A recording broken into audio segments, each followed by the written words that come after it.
So what we're going to do today is we're going to look at a couple different brush options in Photoshop.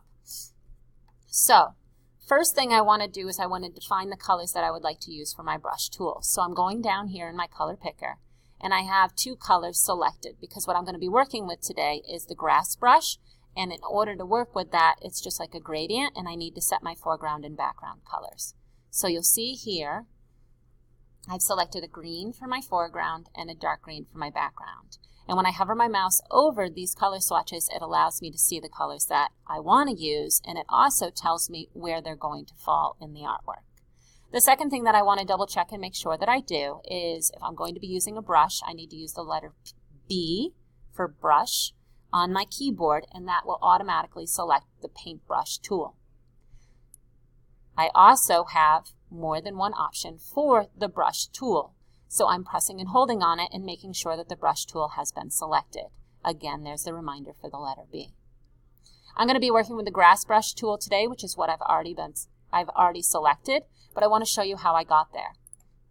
So when you open up your brushes, all of the folders might be opened or closed. It depends on how it was left from the last student.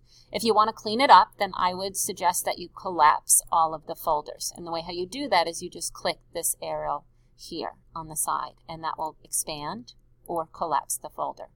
So these are our general brushes. What you would use mostly from this folder is the soft brush and the hard brush.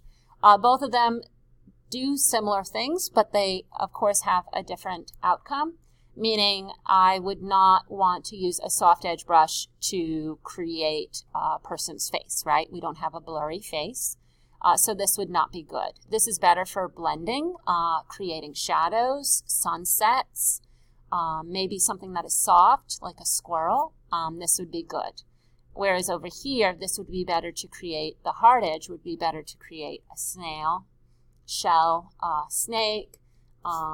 Again, if I was to create a portrait of somebody, to do a painting of somebody, I would use the hard edge brush. So there's one. And then down here we have dry media brushes. So these are pastels, pencils. So if we were in the art room, whatever dry medium we would use there, this is how it would be created or give the illusion of that dry media up here in Photoshop. This one is wet media, so this would be using oils, paint, things like that. Special effects brushes, so these are interesting and fun to play around with, so you can definitely click on any of these and see what they create.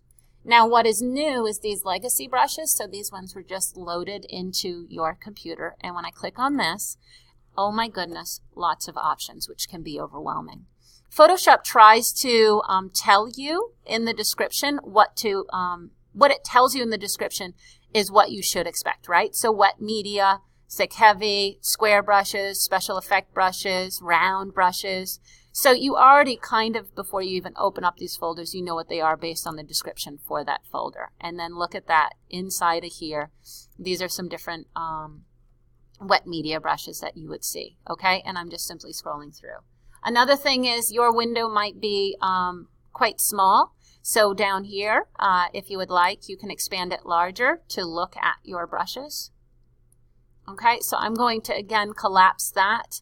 And the natural brushes, these are actually stipple. I feel like this in charcoal. So these are actually dry brushes. So I feel like they got loaded in the wrong spot. The same with these other natural brushes. Again, these are all dry materials. We have chalk. Pastel, not oil pastel, but just regular pastel. So these would be dry. So I think that these got loaded in the wrong folders when they were installed, which is fine. These are just different textured brushes that maybe you would like to play with. This is probably where you're going to spend most of your time. Up here underneath legacy brushes, the first folder down, it says default. And there's some really great brushes in here. If you're familiar with Photoshop Creative Suite 6, which is what we worked in 2018 and 19. These were the brushes that you were used to seeing. Now that we've moved to the Creative Cloud, it's a little bit harder to get to these brushes. But again, you have really cool previews. It says this is dune grass, and look at that. Okay, so that's what we're going to use in a moment. And then we have maple leaves, scattered leaves. So there's a lot of different ones that you can pick. So I'll pick this one. And then I'm going to press enter on my keyboard to get it to go, to get that window to go away. And then when I click and drag with my mouse, it scatters about. Okay, so again, these are these two colors chosen. If I decide to do this, then see how it creates different. All right, again, using your, so I'm going to go in my history and undo those two. Using the brackets next to the letter P on your keyboard, you can change the size of your brush. So that's quite large. And again, I'm going to use my bracket to make it small. And I can make them quite small. So you're allowed to, right, change the size of these brushes. So I think it's important today to just kind of play around with the brushes and see what ones you them. Again, I go back to new. And one of the questions with this grass brush is, do you see how all the grass is falling this way? If you wanted it to go the other direction, then you would just do Control T. So I need to, since I'm getting started on actually creating something, I need to do Layer, New Layer, and name it what it is. That helps to make sense of it all. So I made it a grass layer. And then when I click and drag, here I go, and I'm making my grass. And then, hold on, I like to do the grass from the back and then pull it towards the front so that that overlap actually makes sense, instead of doing it from the front to the back. See how the grass is like growing? That's not good.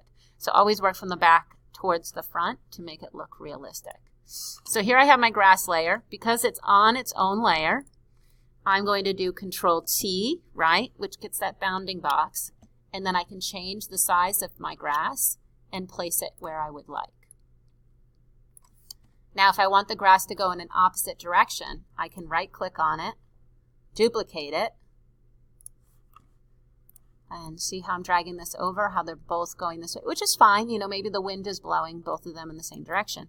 But if you want to flip the direction, you do Control T again to transform, right click on it, and then by flipping horizontal, it does it in the opposite direction, which might be kind of nice to see. All right, so this is using the brush. Remember, we have so many different options. So come up here and check and see what it is that you would like. The tips that I would do for the takeaway is, to summarize, 1, expand the folder out that you want to look at and collapse the folder that you do not need. And you're going to probably spend a lot of time under Legacy and then opening up the default brushes. This is probably where you'll spend most of your time. This is where a lot of really nice brushes are. It will probably be default brushes and your general brushes. The second thing is, or the last tip is, don't forget, if you want to expand that window out, you can by just simply clicking and dragging on the bottom right-hand corner.